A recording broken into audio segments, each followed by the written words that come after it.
What's up guys, Jason over at Kaiser Willys. Today I'm going to be building brakes for Mike's CJ-3B.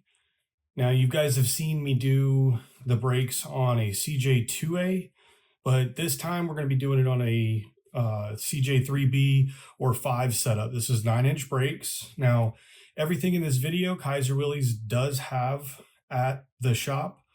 We have these backing plates. These are good used backing plates. When we get them in, they've got all the stuff, everything's on them, and we take them apart. We blast them, we prime them so that when you guys get it, all you have to do is just, if you want to have them powder coated, painted, whatever, that's pretty much all you have to do is just do that and then get ready with your build. Your front wheel cylinders are either going to have an S-tube going directly in, or it's going to have a rubber flex line going directly into the wheel cylinder. Now on this particular one, and this is a 1953 CJ-3B, so the early 3Bs would have had S-tubes. So this is coming out at a 90 degree. So the S-tube is just going to go right in here, and then you have a little rubber flex line that takes it over your steel portion. Now on the later 3Bs and then the 5s, and some of the early 5s would have had this setup, but you would have had a rubber flex line going directly in. In that situation, you would have had a more round here, and you're coming in at a 45-degree angle kind of from the side. So that's why we break up our kits, so that we have to ask that question, what do you have? Now, first thing to do would be to get your wheel cylinder and go ahead and get this in place. Now, always note your orientation. I've seen guys get ahead of themselves and start putting stuff on. Just take a little bit of care. So what we're going to end up doing, this is going to be the back side. So this is what is going to be seen from the other side here. And then all we've got here, and again, all these parts, even the hardware, you can pick up at Kaiser Willys. All right, so we'll get these kind of hand started here. All right, so there's our wheel cylinder. It's in place. First thing we're going to do is we're going to take our eccentrics, and what these are going to do is they're just going to kind of go right here. And if you look, the way that this is oblong, it's off to one side, so it's actually going to rotate around. That's how you get this shoe adjustment. So what we're going to want to do is we're going to start like this, where it's going to be putting the least amount of throw on the shoe towards the drum. We'll flip it over and we'll run our nut and our lock washer down until we get it seated. Then we'll grab our other one. We'll go ahead and put it in. We'll try to get it as lined up as best we can. We'll adjust this before we actually do anything. Get our hardware run down. Okay, so we've got both of the nuts tight down. They don't have to be overly tight because you don't want to seize everything up, because this is adjustable. Now, we do sell this tool at Kaiser Willys. So this forked end will actually work right here. You can also get a little,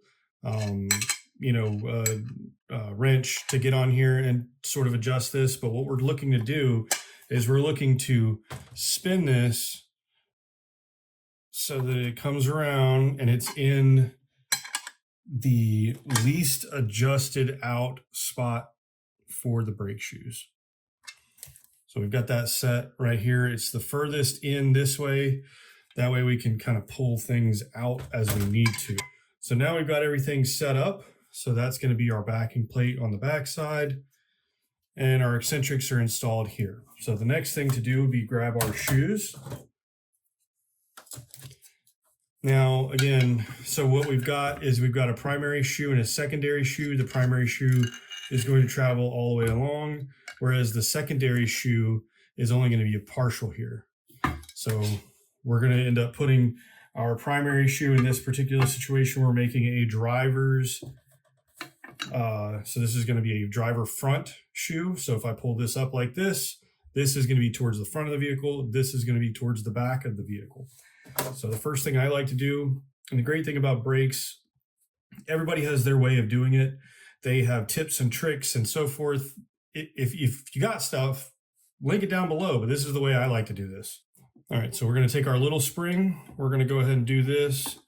This is the way I like to do it. If you like to do it differently, that's great. If you have tips or tricks or anything like that, please link it in the comments so that guys can read it.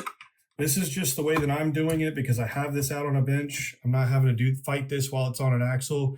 But again, sometimes this is actually an easier thing while it's actually on the vehicle because you've got pressure against this on the other side. All right, so I know you guys have seen this particular tool. I like using this tool. You can use this tool for a number of different reasons. You can cross this like this. You can grab this, pull it, and push it down into the hole. So you can do that. We also have this particular style. This is my favorite one to use. So it's really neat. I use this whenever I take these apart. It's really easy. I can slip this into the hole, yank it this way, the hook comes out. So this is kind of my favorite tool to use. And again, I'm going to be linking all of these different parts and tools and stuff in the video so that you guys can pick it up. So what you'll end up doing here, and sometimes, and again, like I said, this is easier when it's actually in the vehicle. But if you do this right here and you get some pressure, just make sure it doesn't snap up on you. Then what you'll end up doing is you'll yank this until you get to the hole here, and then it's just going to click into place. All right, so I got that in there. So now we have gotten our lower spring and our upper spring in place. The only thing that's keeping this guy from collapsing like a bear trap are the little hold downs. So that's going to be these guys right here. All right, so what you've got is you've got your hold down pin, which will come in from the back side. There's a little hole here. You'll slip it through just like so. And sometimes you have to kind of move these shoes so that they line up a little bit better. Okay, see if I can turn it so you guys can see. All right, and then you've got a cup, and it's going to go like this. Then you've got the spring, and then honestly, what I like to do, these aren't that hard. It's harder to remove than it is to put together. I just use my fingers. So just push down till you get it far enough, and then you can spin it. So let's see if I can get this on camera. It's kind of hard to do. So push, and then I get it started like that.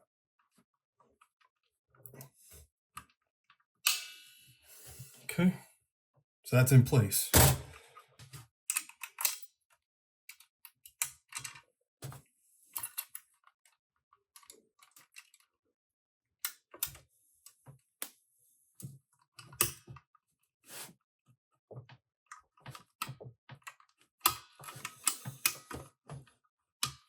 And here we go. So we've got both sides on. That's our brake assembly right there. And again, this Eccentric from the back side, you'll use this flat right here. It's flat like this so that you can adjust the shoes in and out by rotating this guy around, which will then push the shoe further or closer in. So that's the brakes on a CJ-3B, CJ5. This is upper lower spring. I'll have all the parts here listed for Kaiser Willys.